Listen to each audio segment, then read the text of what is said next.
In the name of God. Art gallery drama. Thomas stared at the painting, his face twisted in disgust. This art is nothing more than detraction from real craftsmanship, he scoffed. The artist had smeared random colors on the canvas, calling it a masterpiece. Rachel sighed, used to Thomas's harsh opinions. Must you always offer a diatribe instead of analysis, she asked. Rachel admired the painting's diaphanous layers, where light passed through the translucent strokes. It has an ethereal quality, she remarked, ignoring Thomas's frown. John smirked and pointed at the price tag. Ephemeral beauty doesn't justify egregious pricing, he said. Thomas shook his head, still unimpressed. The gallery once housed masterpieces, but now it's fallen into desuetude, Thomas continued. Rachel rolled her eyes and crossed her arms. Art evolves, and this challenges derivative works, she argued. John, amused, took a sip of his wine. Perhaps the deterrent to appreciating modern art is rigid thinking, he mused. Rachel gestured toward another piece, a sculpture seemingly frozen in movement. This captures a dichotomy between motion and stillness, she said. Thomas, still skeptical, gave a desultory glance before scoffing. It's all meaningless drivel, he muttered. John chuckled, enjoying the debate more than the artwork. You deride modern artists without even trying to understand them, Rachel said. Thomas waved her off. I simply despise pretentious displays, he countered. John leaned in, smirking. And yet, you attend these exhibits religiously, he noted. They moved toward a new installation, one made of desiccated leaves arranged in abstract patterns. This represents time's passage, the curator explained as they observed. Rachel nodded, appreciating its deeper meaning. Thomas, unimpressed, sighed. It just looks like dried-up debris, he muttered. John chuckled and pointed to the exhibit description. See? It's meant to provoke thought, not please everyone, he said.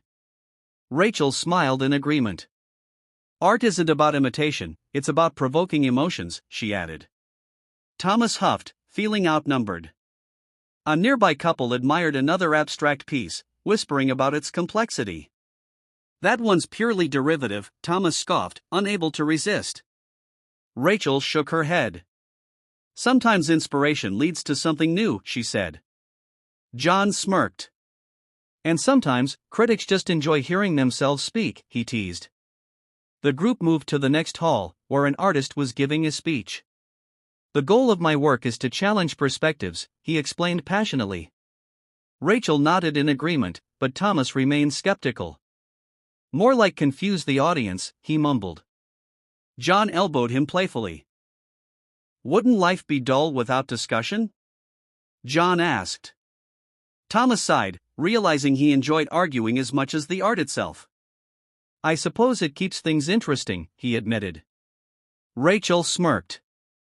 Art is meant to stir reactions, even detraction has its place, she said.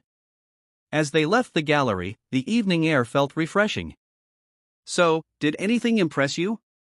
Rachel asked Thomas. He hesitated before gesturing toward the diaphanous sculpture. That one had some depth, he admitted. John grinned. Progress, he exclaimed. They passed by a street artist painting under a dim lamp. The raw, unfinished strokes carried an energy that intrigued them. This lacks the pretension of the gallery, Thomas noted.